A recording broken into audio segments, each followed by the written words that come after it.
आता ब्रेक नंतर बातमी आहे पावसाबद्दलची। एक महत्त्वाची घडामोड पावसाच्या संदर्भात अशी येते की हवामान विभागाच्या वतीनं अतिवृष्टीचा इशारा जो आहे तो देण्यात आलेला आहे आणि कोकणाच्या बाबतीत हा इशारा देण्यात आलेला आहे।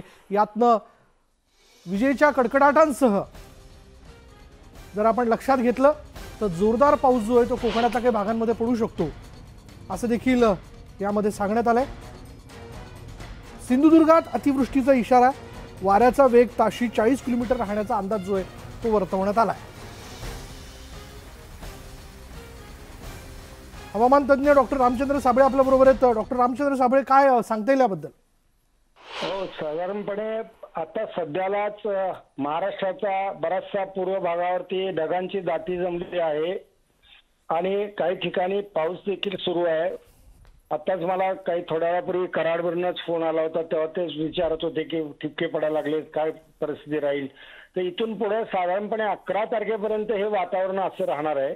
आता ह्या दिवाळीच्या ह्याच्यामध्ये कालावधीमध्ये देखील चांगल्या पावसाचा बऱ्याच ठिकाणी अंदाज आहे। त्यातले सांगली, सातारा, सिंधुदुर्ग, रत्नागिरी या जिल्ह्यांमध्ये जास्त पावसाचा जोर काही ठिकाणी राहणं शक्य आहे। मात्र हे वारे पूर्वेकडनं पश्चिमेच्या दिशेनं वाहत आहेत।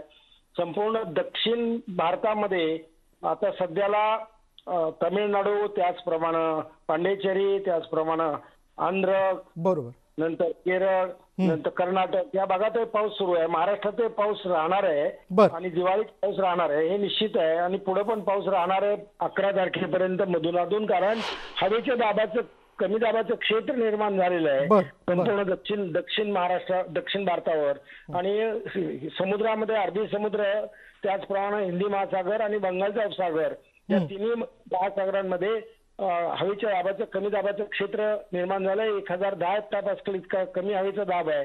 वारे वेगाने वाहू शकतात, पाऊस जोरात होऊ शकतो, काही ठिकाणी 40 ते 50 मिलीमीटर देखील पाऊस होऊ शकतो, अशी सध्याची स्थिती आहे।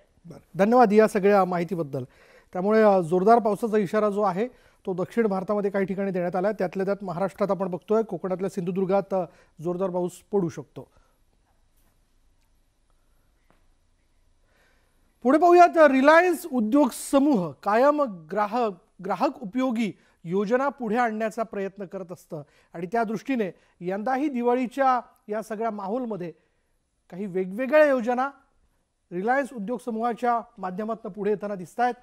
यामध्ये Jio drive in theatre, food and beverage संकल्पना असलेलं नवं मार्केट आणि मुंबईकरांसाठी मेंबर क्लब सुरू करण्याची घोषणा करण्यात आली आहे। मुंबईतल्या BKC मध्ये पहिलं रूफटॉप आणि open air Jio drive in theatre उघडणार आहे। तंत्रज्ञान, शैली आणि अत्याधुनिक नवकल्पनांसह जिओ वर्ल्ड ड्राईव्ह हे रिलायन्सचं प्रीमियम शॉपिंग मॉल मुंबईकरांसाठी सज्ज झाले। सर्वोत्कृष्ट जागतिक अनुभव भारतात आणण्याचा आणि भारतातील सर्वोत्कृष्ट गोष्टी जगासमोर दाखवण्याच्या दृष्टिकोनातून रिलायन्सने हे नाविन्यपूर्ण ही जी संकल्पना ती तयार केली आणि यापैकी अनेक संकल्पनांचे प्रयोग पहिल्यांदाच केले जात आहेत।